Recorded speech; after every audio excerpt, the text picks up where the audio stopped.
Hoy vamos a experimentar y demostrar algo de las leyes o ecuaciones, teorías que tienen que ver con este par de temas. El movimiento rectilíneo uniforme y el movimiento de proyectiles. Ahora lo único que voy a hacer es recordarle las 2 o 3 ecuaciones fundamentales que corresponden a cada uno de los temas y que son las que queremos comprobar aquí, para que luego procedamos a hacer la toma de datos y ustedes hacer sus análisis. Entonces, ustedes tienen sus guías ahí. Recordemos que el movimiento rectilíneo uniforme es aquel que se da en una única dirección. En una única dirección. Para el caso de nosotros, ese movimiento lo vamos a restringir utilizando este equipo que tenemos aquí en esta mesa, que es un equipo llamado carril de aire. Es un carril de aire. ¿Por qué en él vamos a poder reproducir un movimiento rectilíneo y hoy de tipo uniforme? Pues porque el movimiento que vamos a analizar es el de este carro a lo largo del riel, que ahora cuando esté en funcionamiento prenderemos esta fuente de aire, él flota ahí y entonces él se va a mover en una única dirección. Para el caso de hoy, la idea es que el movimiento que le vamos a imprimir o a dar a ese carrito es de tipo uniforme, es decir, con rapidez o velocidad constante. Listo. Ahora que vamos a hacer la parte de la toma de datos, entro más en detalle aquí. Bueno, sin embargo, por ahora, pues sí, les voy a describir cuáles son los elementos, ya que arrancamos por ahí. Entonces, este que será el carril, carril de aire. Recomendación, no muevan el carro planeador sobre el riel sin que esté encendida la fuente de aire. ¿Por qué creen? Se puede rayar, se puede rayar. Y si se raya, pues con el tiempo eso puede ser que aparezcan fricciones y cosas no deseadas entre el carrito y el riel. Entonces no deben de moverlo sin aire. ¿Listo? Está también pues el carrito planeador, que es este. Este es el carrito planeador que va a ser el móvil de estudio, que va a ser el objeto de estudio. Y al carrito planeador se le pueden adicionar diferentes elementos según el tipo de práctica que se vaya a hacer, pero hoy el importante va a ser este, que dijimos que se llamaba ¿cómo? Lo íbamos a llamar ¿cómo? Una veleta o la bandera. Que esta nos va a ayudar a tomar los datos en el carril, en el sistema. El aire, al momento de hacerlo funcionar, pónganle toda la presión, no hay problema. Ahí está. Ahí está con toda la presión. Él pues lo que hace es inyectarle aire por aquí al carril. El aire sale por los huequitos y entonces el carrito planeador va a flotar. Y entonces ahí la fricción, la fuerza de fricción, se va a reducir al mínimo. Y entonces el carrito en principio debería de mantenerse en movimiento allí. Pero ¿será que de verdad la fricción se reduce casi a cero? ¿O se reduce a cero? ¿Ustedes qué opinan? Casi a cero, se reduce mucho, se reduce bastante, tanto que se puede considerar despreciable, porque en ese caso lo que se está es cambiando este tipo de fricción que hay entre el carrito y el carril, que es de tipo fricción por contacto, ¿sí? Se está cambiando a un tipo de fricción que se llama entre fluidos, donde ¿cuál sería el fluido ahí? El aire. Y la fricción en fluidos normalmente es menor que la fricción por contacto. Por eso en los equipos, en los motores o en las cosas donde hay contacto, pues se cambia esa fricción directa, ese contacto directo con fluidos que normalmente conocemos como fluidos especiales, que conocemos como aceites, lubricantes, ¿cierto? Ahí se está cambiando entonces la fricción. Pero igual habrá alguna fricción, sino que mucho menor, mucho menor. Listo. Fuente de aire, carrito planeador, la veleta, el carril. Aquí hay unos aparaticos adicionales, cada uno de estos, la negrita, dijimos que se llamaba ¿cómo? Fotocompuerta, ¿cierto? Básicamente, ¿qué hace una fotocompuerta? Una fotocompuerta individual, ¿qué es lo que hace? Tiempos. Es un sensor, pero es un sensor que mide tiempos, mide tiempos. Y según el tipo de medida, puede ser el tiempo entre una fotocompuerta y otra, como lo vamos a usar hoy, o puede ser el tiempo de sombra dentro de la fotocompuerta también. El tiempo de sombra, ¿por qué? Porque recuerden que esto por aquí, por un lado, tiene un LED que está, o un diodo emisor, pues es lo mismo, que está iluminando hacia el otro lado de forma permanente mientras esté activo, y entonces él cronometra el tiempo cuando ese haz de luz pasa de un lado al otro. Pero ahorita notarán que aunque esté activo, esa luz no se va a ver. ¿Por qué? Es infrarroja, ¿cierto? Infrarroja, parecida a las de los controles remotos. ¿Listo? Y les había dado un truco por ahí, un tip, para confirmar si ese emisor estaba funcionando o no, o para diferenciar el emisor del receptor. ¿Cuál era? Pueden ensayar con la cámara del celular por un lado y por el otro y ver cuando esté en funcionamiento, distinguir cuál es el emisor y cuál es el receptor. ¿Listo? Entonces, en una de las funciones hoy va a cronometrar el tiempo que demore en pasar el carrito entre un sensor y otro. Ese es un tipo de medida. Y el otro va a ser el tiempo que demore la veleta en cruzar a través de una de las fotocompuertas. Son los dos tipos de medida que vamos a hacer hoy. Listo. Eso a grosso modo, bueno, tenemos por acá que este es el sensor, son fotoceldas, pero él solamente toma el dato. Un sensor solo, pues, no sirve. Se necesita quien tome los datos, los interprete y nos presente algún resultado. ¿Qué es esta cajita negra? ¿Cierto? Esta cajita negra hace por interfase, es el complemento del instrumento, pero básicamente es un cronómetro, aunque realmente se les llama un timer, pero es un cronómetro. Y ahorita que les esté explicando en detalle cómo es la toma de datos, entonces les indico cómo es que vamos a medir con el timer los dos tipos de tiempo que tenemos que tomar hoy. Listo, esa es la descripción. Ahora, ¿qué es entonces lo que tiene que conocer uno cinemáticamente hablando de un fenómeno o de un movimiento? Para poder decir que lo puede describir completamente. Velocidades, tiempos, distancias, posiciones, pero recuerden que todo eso se condensa en un grupo de ecuaciones que se llaman, se les conoce como ecuaciones cinemáticas. Que entonces ahí entra que hay ecuación cinemática para posición, para velocidad y para aceleración. Como lo que hoy vamos a demostrar es un movimiento de tipo rectilíneo uniforme, pues entonces vamos a recordar aquí las ecuaciones que le corresponden. Como es en la dirección horizontal, pues las posiciones serán, ¿en qué eje? X. Escribámoslas acá. X de t igual ecuaciones cinemáticas del movimiento rectilíneo uniforme. Bueno, entonces será velocidad en la dirección X por el tiempo más la posición inicial. ¿Listo? La de velocidad en la dirección X, se la saben de memoria o sale de la derivada de aquí, será la velocidad en la dirección X por nada, porque es que la derivada de este término es Bx y como esto es posición inicial, que es un valor, la derivada de una constante es 0, entonces tendremos que la velocidad o la rapidez según el caso es un valor que debe de ser constante, y si es de tipo rectilíneo uniforme, prácticamente por definición, su aceleración valdrá 0 metros por segundo. Este es el grupito básico de ecuaciones cinemáticas para el rectilíneo uniforme. Hoy vamos a tomar dos tipos de datos, los tiempos en dos formas diferentes y unas posiciones también, posiciones y tiempos. ¿Qué vamos a hacer con esos datos? Sí, a grosso modo, pues sin el detalle. Vamos a tomar esos datos y luego de tener los datos, ¿qué se va a hacer?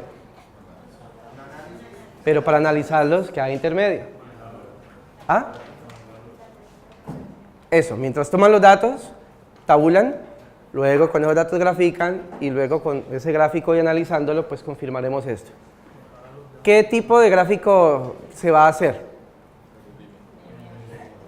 Debe salir por allá uno lineal, pero ¿quién contra quién se va a graficar? Posiciones contra tiempo, ¿sí?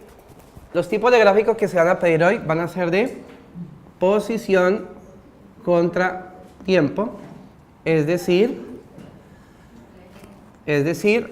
algo así. Posición que, aunque la cinta métrica ahí está en centímetros, lo conveniente para trabajar es en metros. Y el tiempo, que será el que sale del timer, que estará en segundos.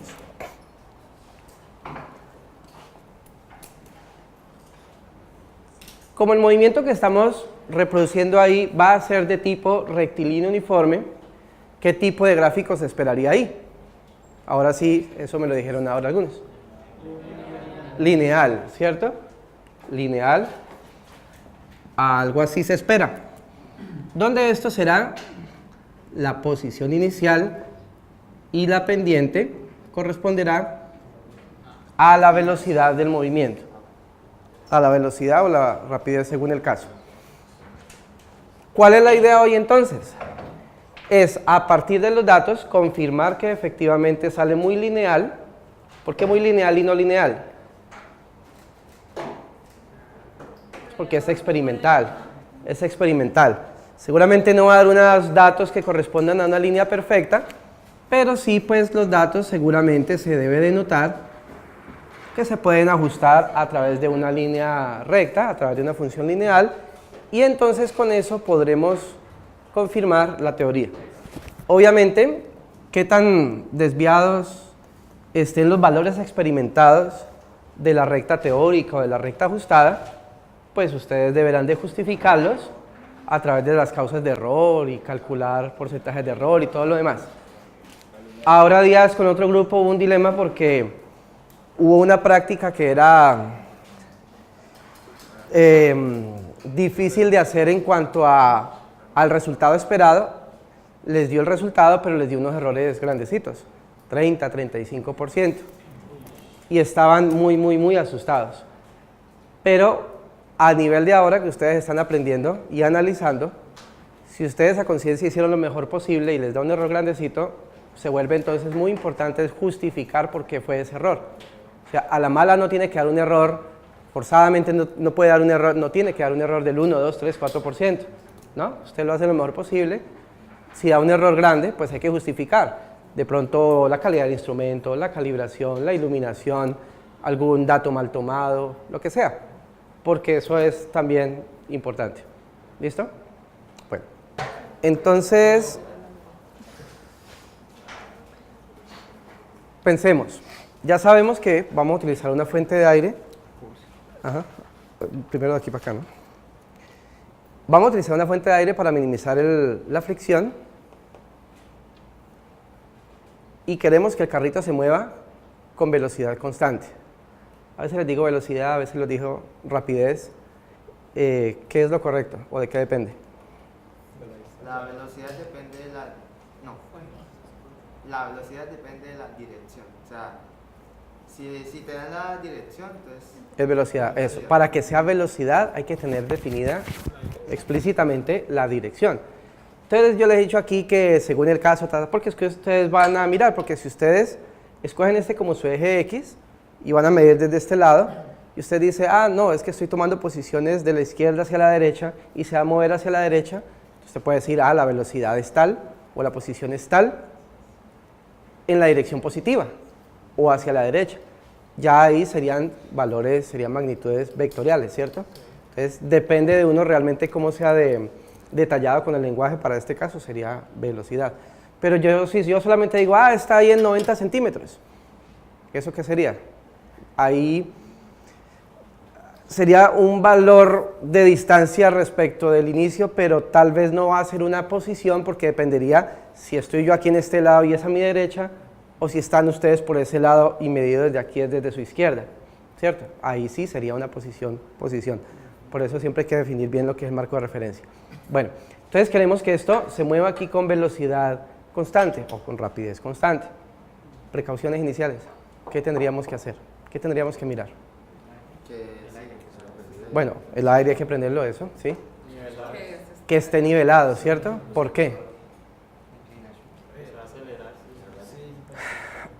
Porque ya la experiencia uno sabe que si esto se inclina, él se va a acelerar en la dirección más baja y no queremos eso, queremos que se mueva con velocidad constante.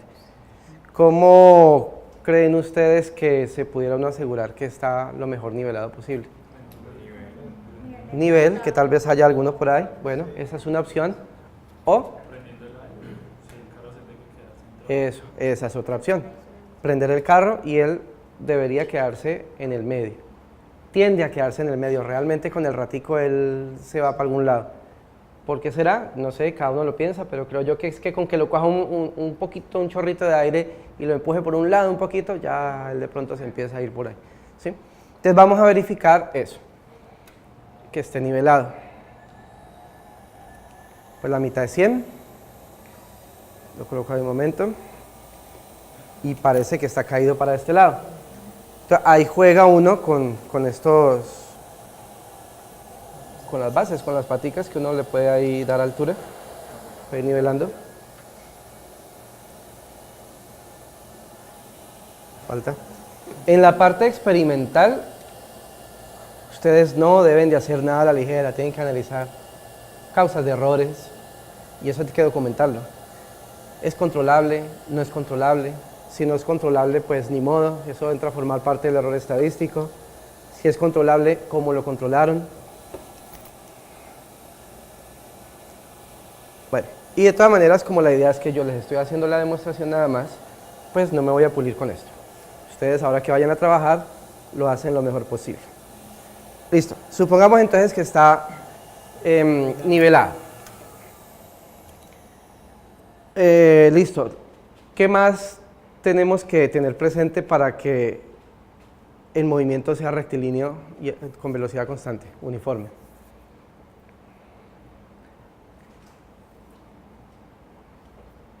Es que siempre, es que podamos repetir la medida, ¿cierto? Que podamos repetir la medida. Para eso entonces se va a utilizar esta banda. Esta banda. Les advertí ahora días que hay que estar muy pendiente, que sí les aguante que les aguante la hora, las 2 horas, porque no sea que a mitad de todo se les reviente y entonces pues, ¿qué pasa si se cambia esta banda? Si se cambia alguna condición durante el experimento, ¿qué pasa? Cambia. ¿Y qué realmente tendrían que hacer? Volver a empezar, ¿sí?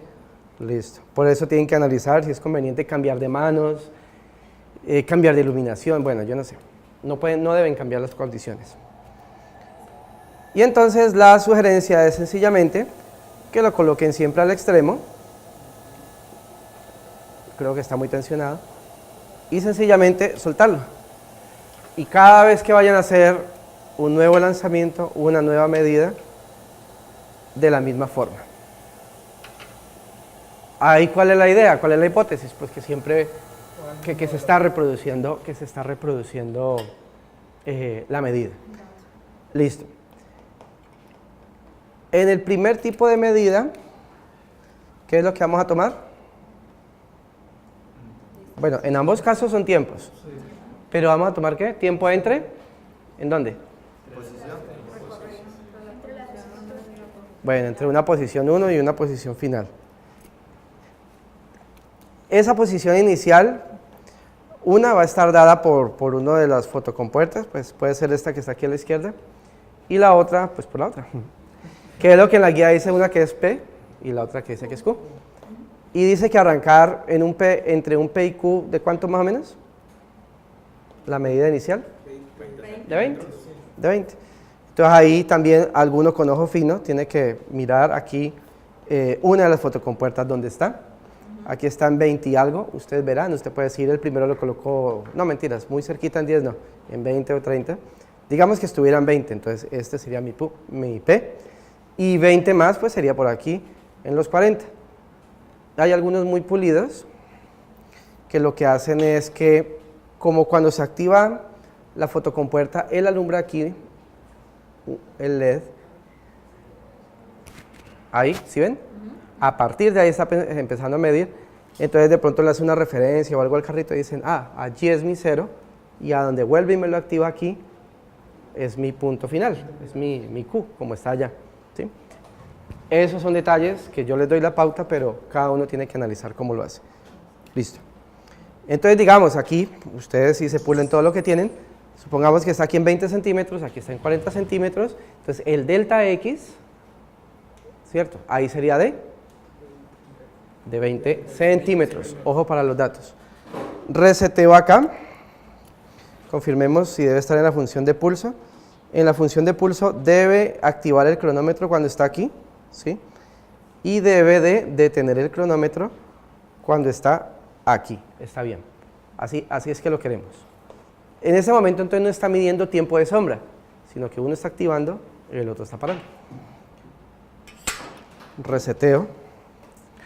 Pongamos el aire, porfis. Eso, ahí está. Y suelta. Alguno registrará, ¿cierto? ¿Cuánto fue el desplazamiento ahí? 20 centímetros. ¿Cuánto es el tiempo? 0.283 segundos. Lo registran. Les sugerí, si podían, traer ¿qué por grupo? Un portátil. Igual ustedes verán, si quieren lo hacen en papel milimetrado, si quieren lo hacen a mano, como quieran, pero pues hay que ser prácticos, ¿no? Y además aquí la mitad de sistemas, entonces pues hay que utilizar los recursos, claro.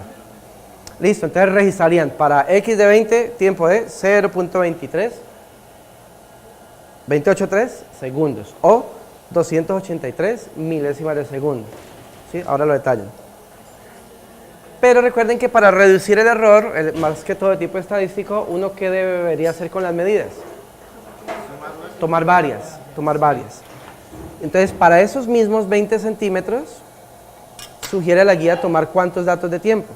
Para cada delta X, 3 datos. ¿Sí? Entonces, vuelve y juega. Nada más como por ver si es reproducible o no realmente.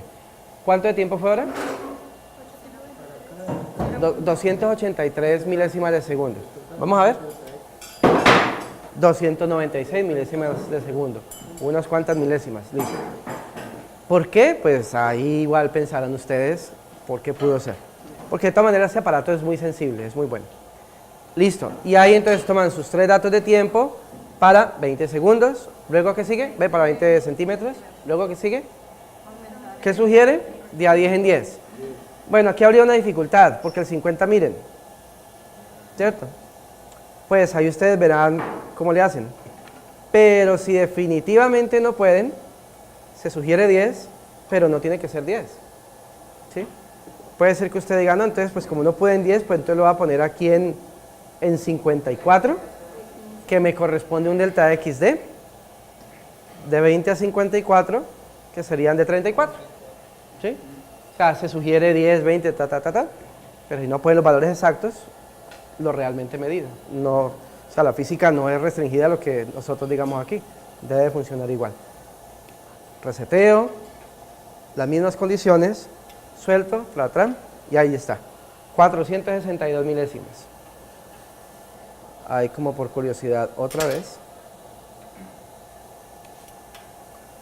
478 milésimas. Bueno, estamos en el orden. Igual aquí yo lo estoy haciendo muy a la ligera. Ustedes se pulirán más. Y así a lo largo del carril. Ahí sí es donde debe tomar idealmente unos 10 datos.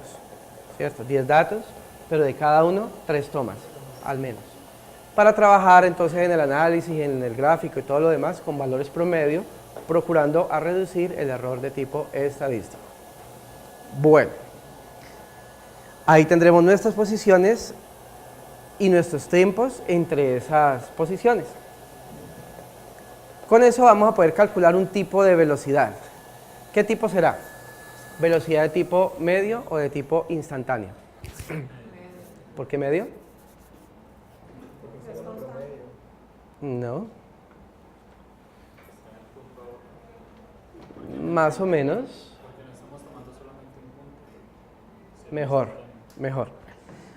Porque esto es un intervalo apreciable, ¿cierto? Miren que para que sea instantánea, el intervalo de tiempo tiene que tender a 0. Y en la situación para que ese intervalo de tiempo tienda a cero, pues el desplazamiento también tiene que ser muy pequeño. Y aquí no, aquí hay un desplazamiento apreciable, 30, 40, 50, 60 centímetros, y nos está dando un tiempo, pues, consecuentemente también apreciable, así sea pequeño para nosotros, ¿sí? Estábamos hablando del orden de 0.4 segundos, ¿cierto? 400 y pico de milésimas de segundo, casi medio segundo. Pequeño para una dormida de nosotros, pero grande para la física o para los instrumentos. Listo, entonces esa velocidad que pudiéramos obtener por ahí es de tipo media, velocidad media. Listo. Para el siguiente tipo de toma de datos, nos olvidamos momentáneamente de la segunda fotocelda y aquí lo ponemos en el modo, aquí en el botoncito, lo colocamos en el modo gate, que es compuerta. Y ahí está. No está de más, yo confirmo, ahí me debe de marcar es el tiempo, ahora sí de sombra, no entre fotocompuerta y fotocompuerta, sino de sombra. Confirmemos, está en 0 y pasó y me marcó 143 milésimas de segundo. Arrancó y paró en la propia fotocelda, ¿listo? Y ahora la medida va a ser en los valores intermedios de donde hayamos tomado antes. Es decir, primer dato anterior se tomó entre cuánto y cuánto. Entre 20 y 40. ¿Cuál es el valor intermedio ahí? Pues 30. Entonces no lo quiero despegar para no descuadrarles mucho, pero lo colocan en 30. Y van a hacer exactamente lo mismo, ¿cierto? Exactamente lo mismo. Gracias. Lo mismo. Trim. 3 veces. Registran esos tiempos. Mira lo que me dio. 17 milésimas de segundo. 0.017 segundos. En este caso, ¿cuánto valdría el desplazamiento? ¿30?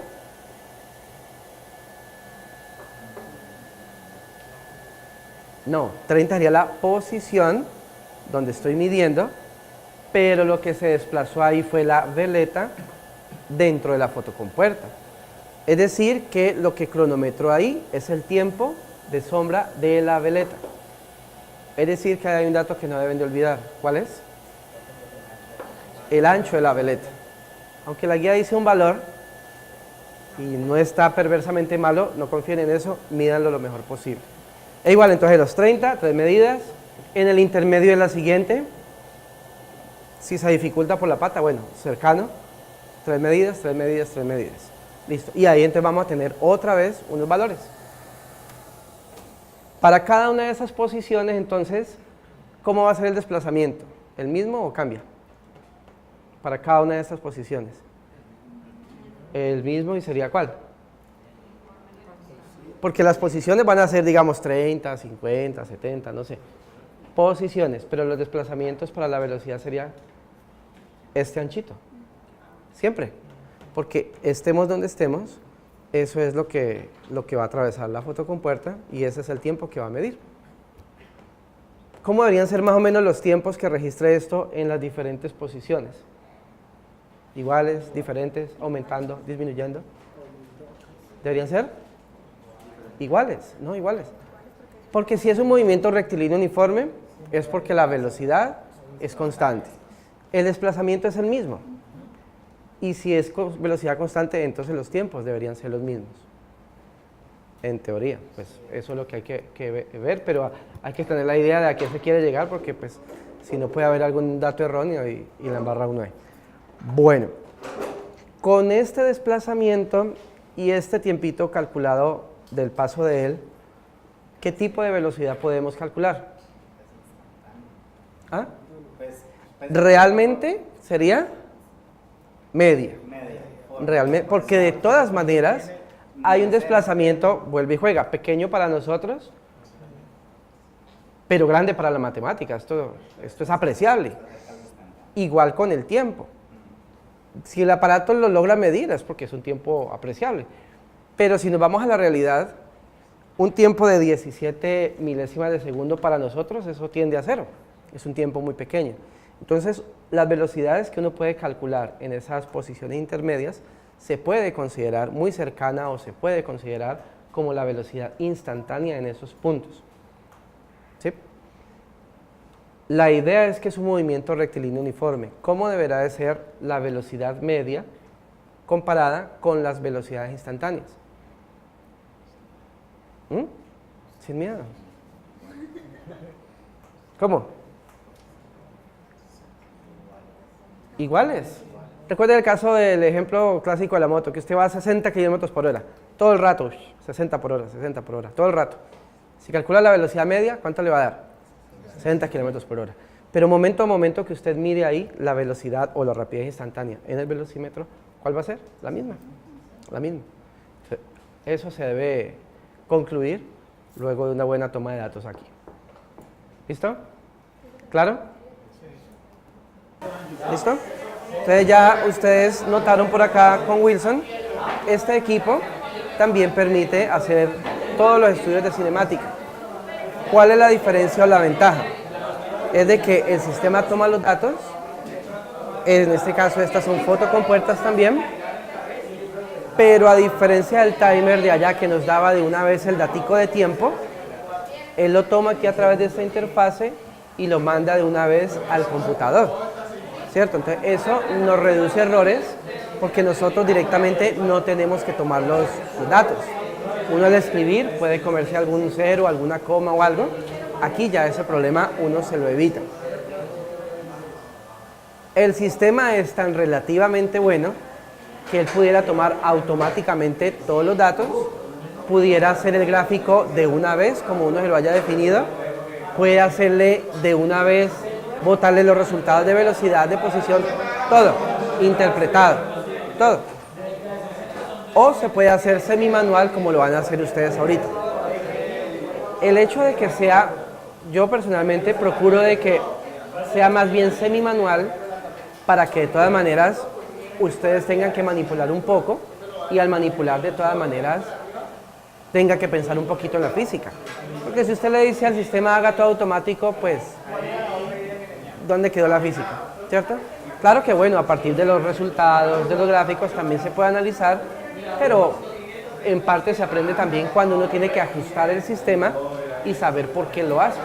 ¿Listo? Entonces miren que aquí cuál es la variante. Estas, aunque son más grandes, son igualmente las fotocompuertas. Como les decía, esta es la interfase y ese es un computador portátil común y corriente. En el sistema anterior, ustedes se utilizaba para lanzar una banda elástica. Ahí, ¿qué pasaba? Que se podía reventar a mitad de camino. O que al soltarla, uno mismo la impulsara o la frenara o algo. Aquí la banda elástica se va a reemplazar por una masita, cualquiera.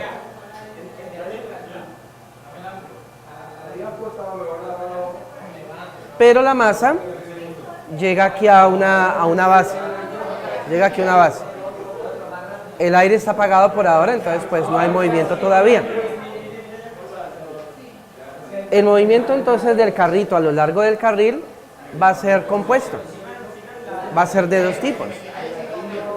Mientras la masita llega a esta base, ¿cómo será el movimiento? ¿De qué tipo? ¿Rectilíneo? Sí, porque es a lo largo del carril. ¿Uniforme o uniformemente acelerado? Uniformemente acelerado. En este pedazo, mientras la masita ala, el carrito se acelera. El carrito se acelera. Voy a hacer algo no muy recomendable. Más o menos hasta ahí el carrito se acelera. Porque la masita, el peso de la masita lo está alando. Veremos después en dinámica que está haciendo una fuerza. En este ranguito habrá una aceleración. Pero cuando ya la masita llega allí, se soporta y ya la fuerza sobre el carrito desaparece. Ya la fuerza desaparece. En teoría, la fuerza desaparece. Y entonces veremos más adelantico que él por primera ley de Newton, a partir de ahí va a seguir con velocidad constante. Es decir, que aquí en esta partecita es el equivalente al resortico, que lo están impulsando.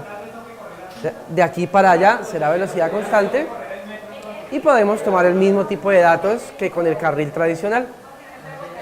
Y esos van a salir entonces acá en la pantalla. Veamos aquí.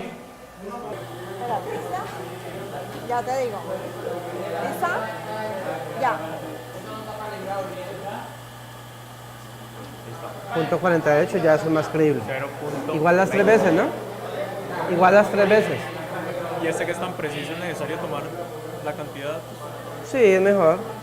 Porque es que de todas maneras, uno sabe que existe el error de tipo estadístico. La forma de reducirlo, de minimizarlo, es esa, tomar varios datos. Aunque el equipo sea muy bueno. Porque usted toma un dato y toma otro y de pronto le da algo muy diferente y le llama la atención, como ahí. Ese segundo dato no es, yo creo que el primero está bien, mejor. Y esa es como la historia aquí más o menos. Ya saben tomar los datos, ¿cierto?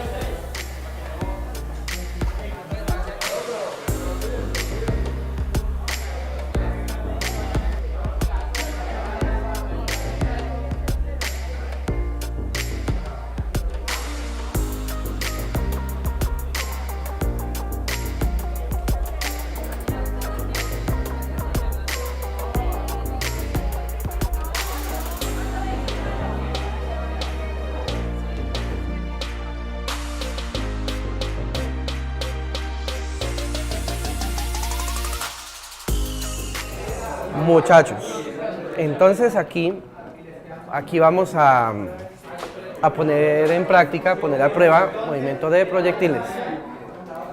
Básicamente la ecuación cartesiana. ¿Se acuerdan cuál es la ecuación cartesiana de movimiento de proyectiles? Tienen la guía a la mano, tienen el cuaderno a la mano. A ver. Les acuerdo, es, entonces, posición inicial más tangente del ángulo de lanzamiento por la posición en X menos gravedad, aceleración de la gravedad sobre el doble de la velocidad inicial al cuadrado por el coseno al cuadrado del ángulo de lanzamiento por la posición en X al cuadrado. ¿Sí? Recuerden que habíamos dicho que esta ecuación corresponde a una función cuadrática, que su representación es una parábola, que me quedó muy circular, pero bueno, es una parábola que describe la forma real del movimiento. Entonces la idea es que aquí vamos a formar el movimiento real y debemos de llegar a las condiciones para esta ecuación, para demostrarla. Dentro de sus limitaciones, ¿no? Porque recuerden que esto es ideal, ¿sí? Sin considerar la forma del proyectil, sin considerar la fricción con el aire,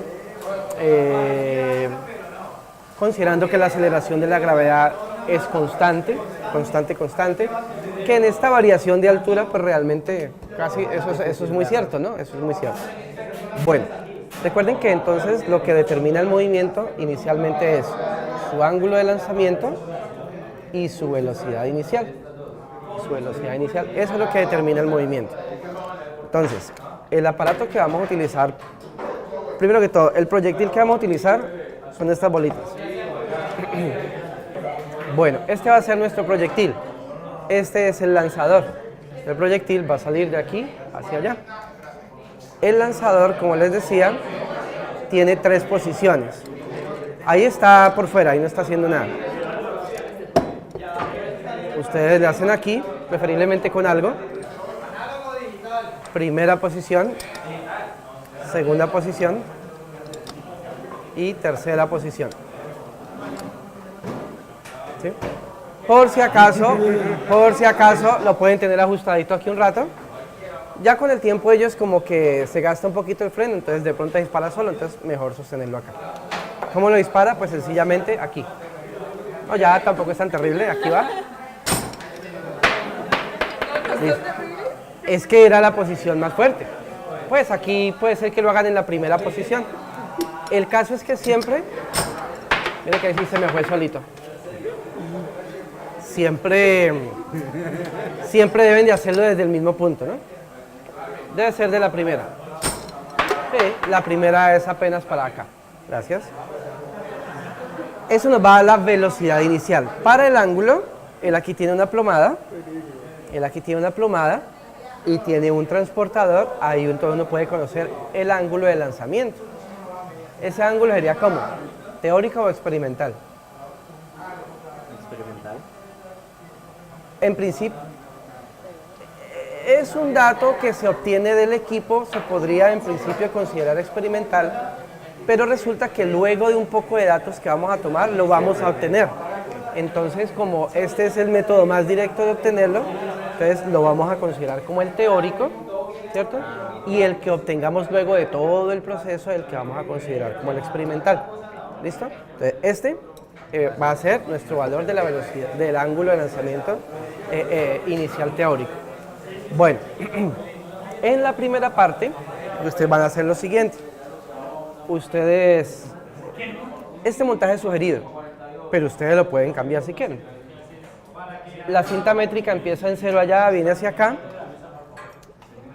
Es decir, ¿por qué colocó allá? Pues así lo escogimos, pero entonces ese sería nuestro 0, como está montado. Y de allá para acá sería entonces la posición para el lanzador, que va a determinar la posición inicial del proyectil en X. ¿Sí o no? La posición inicial en X. ¿Será distancia o será posición? Pues dependerá de dónde estemos parados. Para nosotros que estamos aquí, como posición sería ¿qué valor? Más o menos.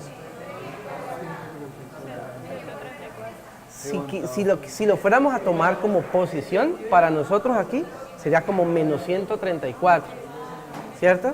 Porque está de allá para acá. O sea, respecto al eje X, lo natural es que como para nosotros es negativo. De pronto para ustedes allá sí sería un más 134. ¿Quién está bien o quién está mal? Estamos bien todos. Pero pues eso sí hay que tenerlo claro al comienzo. ¿Dónde está el marco de referencia para ver realmente cómo debemos tomar eso? ¿Listo? Está bien. Entonces, para la primera medida no necesitamos tanto esto, porque en la primera medida lo que necesitamos conocer, según el ángulo que nosotros propongamos, porque usted lo puede colocar, usted lo afloja por acá, lo afloja por aquí y usted le da el ángulo que quiera. Usted lo propone, cualquiera. Digamos que ahí, se lo mira, entonces lo primero que van a hacer es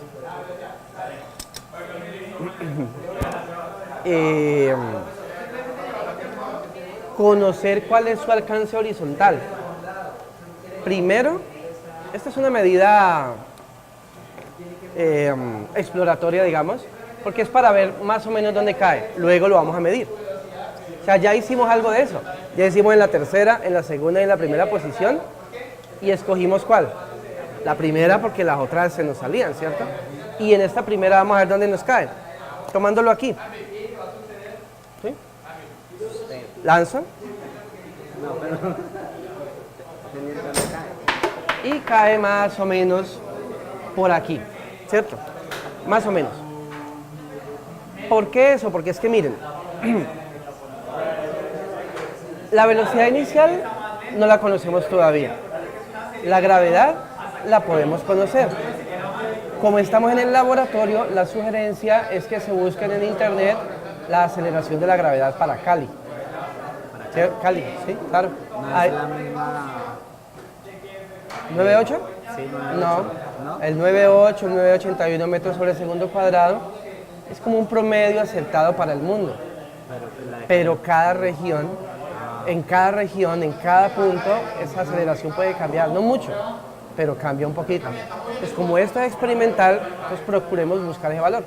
Hay páginas donde uno mete la latitud y la altitud del sitio y le da el valor, ¿sí? Inclusive con una incertidumbre de tanto.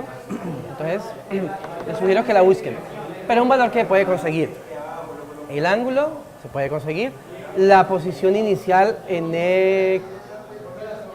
Y e inclusive en X se pueden tener. Se pueden tener. La altura del... Eso va a depender de ustedes. Porque ustedes podrían decir, ah, bueno, mi posición inicial en X, es que depende.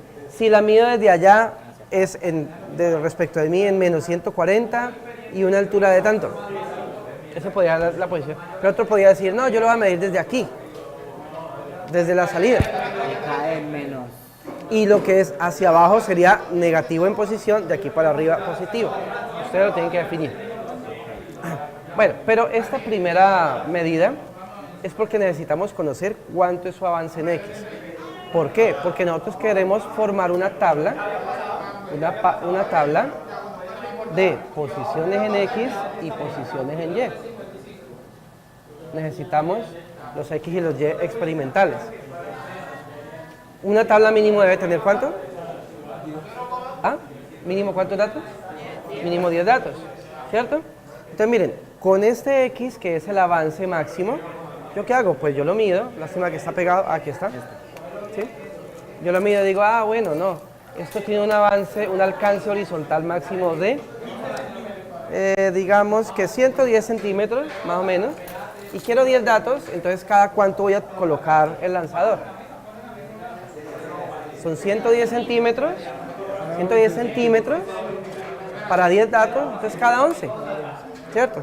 Ah, entonces te puede decir, ah, bueno, aquí voy a tomar uno, aquí voy a tomar el otro, aquí voy a tomar el otro, bueno, ¿sí? De tal forma que yo asegure que esos 10 datos que voy a tomar estén dentro del rango del movimiento real del proyectil, ¿cierto? Porque tal yo digo, no, vamos a ir desde la pared hasta por aquí. Pues no tiene sentido porque en todo ese trayecto no va a haber movimiento. Listo, entonces miren, supongamos pues, no me estoy puliendo, que yo tomo mi 0 aquí, supongamos.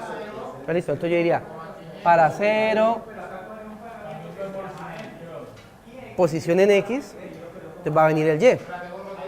Entonces, una sugerencia pudiera ser, ¿me permite por favor? ¿O no? Por ahora no. Supongamos que yo voy a decir, no, pues voy a arrancar ahí y mi posición inicial en Y va a ser esta altura aquí. Ah, bueno, aquí a grosso modo que son 25 centímetros.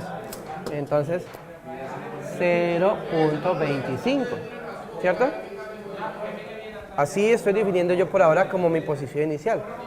Pero, ustedes verán, ¿ya? Listo. Ahora a ver si me la presta, por fin. Para medir, entonces los X yo los puedo marcar aquí, alrededor de 11 centímetros, pero entonces ¿qué me faltaría medir ahora? Ah, es más, yo puedo preparar la tabla aquí. Yo puedo preparar la tabla. 0.11, 0.22, 0.33, etcétera. Deben salir 10. Pero yo no sé los Y. Esos son muy fáciles de medir, ya. Los Y se van a ayudar con este aparato. Hay equipos nuevos automatizados para esto, pero por ahora apenas están llegando, entonces están ya un hito de cada uno de esos. Por eso lo utilizamos por ahora como para las demostraciones en clase, ¿sí? Porque como hay un hito, entonces pues para la práctica pues se complica el asunto. Por ahora tomamos aquí, en los equipos nuevos, estamos haciendo las demostraciones en clase. Listo. Entonces, digamos, ah bueno, ¿qué es esto? Esto es un papel normal, este es papel carbón, ¿sí? Y entonces el objetivo, la idea es que ustedes midan a dónde va a golpear cuando yo lo lance en esta posición a 11 centímetros. Claro que hay que tener el Y sub 0 de referencia, entonces deben de marcarle aquí también. Lo que pasa es que no quiero gastarle el papel. Voy a hacerle un lanzamiento y se los marco y no lo tienen en cuenta. Digamos que ahí estoy en X0, ¿cierto? Lo lanzo. Ay, perdón. Lo que mide desde aquí hasta arriba sería el Y0. Sí, pero por ahora eso, lo descartamos, ¿sí? Luego hace la misma operación, digamos que a 11, pero no lo va a hacer un solo lanzamiento. No va a ser un solo lanzamiento. ¿Ustedes creen que si yo lo lanzo 2 o 3 veces va a pegar exactamente en el mismo punto? No, por el aire acondicionado, por la rotación del proyectil tal, va a haber una pequeña dispersión. Entonces por eso se lanza unas 3 veces. Y luego la medida del Y lo van a tomar al promedio, al valor medio de esa dispersión. Y ese va a ser el Y de aquí, a los 22, a los 33, ¿sí? O sea, vamos a trabajar solo con el valor medio de ese... De la dispersión. O tabulamos todo. No, pues de todas maneras hay que tabular todo. Lo que va a pasar es lo siguiente, realmente. Es que para cada X, usted puede ser que tenga 3Y. Bueno, aquí esta tabla me queda horrible. Pero entonces usted va a trabajar es con su Y promedio. ¿Sí? Con su Y promedio. Con su Y promedio. Y entonces, ¿qué van a tener? Va a tener su tabla de valores de X con su correspondiente Y. que si lo llevan al computador seguramente se les va a representar así, que luego hacen el ajuste, recuerden que lo hicimos en clase, luego hacen el ajuste y deben de llegar a la ecuación de esta forma. Con la ecuación de esta forma, con estos valores que le resultan del ajuste, usted puede confirmar la posición inicial, puede obtener ya experimentalmente, a través de arcotangente de este valor, el ángulo de lanzamiento, que debe de ser muy parecido a este, idealmente el mismo, con el ángulo, la posición inicial y la gravedad, y este coeficiente puede entonces obtener el valor de la velocidad inicial, ¿sí? Y con todo eso claro, entonces habremos confirmado la teoría. ¿Listo? Hay una dificultad, permítame por favor, cuando ustedes colocan aquí la tablita esta para tomar los valores de Y. ¿Cuál es la dificultad experimental? Porque puede quedar un poquito inclinada, ¿cierto? Y eso va a afectar la altura. Pues por eso, otra sugerencia, ustedes verán, es que dejan ese allá y más bien, en lugar de mover la tabla, arrancan desde allá y van alejando el lanzador. ¿Sí? También cada 11. Los resultados deben ser Un poco mejor porque ya por lo menos el valor de Y va a estar sí perpendicular al X como debe de ser. Otra vez, ahora, aquí este primer valorcito que marcamos, que ustedes no van a tener en cuenta, este. Ojo, si es posible que yo tenga puntos por aquí arriba. Este es el, ¿sí? Sí. ¿Y hay posible que haya valores abajo? Sí, ¿cierto? Si toman el Y desde aquí, ¿hay valores positivos y negativos de Y? ¿O solo positivos o solo negativos? ¿Ah? Si son desde aquí, solo positivos. Y si toman el Y0 desde aquí, los que están para abajo serán negativos, los que están para arriba serán positivos. Entonces, ojo con eso porque si no se tiran la tabla de datos. Listo, muchachos. Esa es la parte de la toma de datos. ¿Preguntas? Aquí salió un 11, pero para ustedes puede ser otro, ¿no? Depende de su propio alcance. ¿Claro, clarísimo? Entonces, hay 3 equipos a trabajar.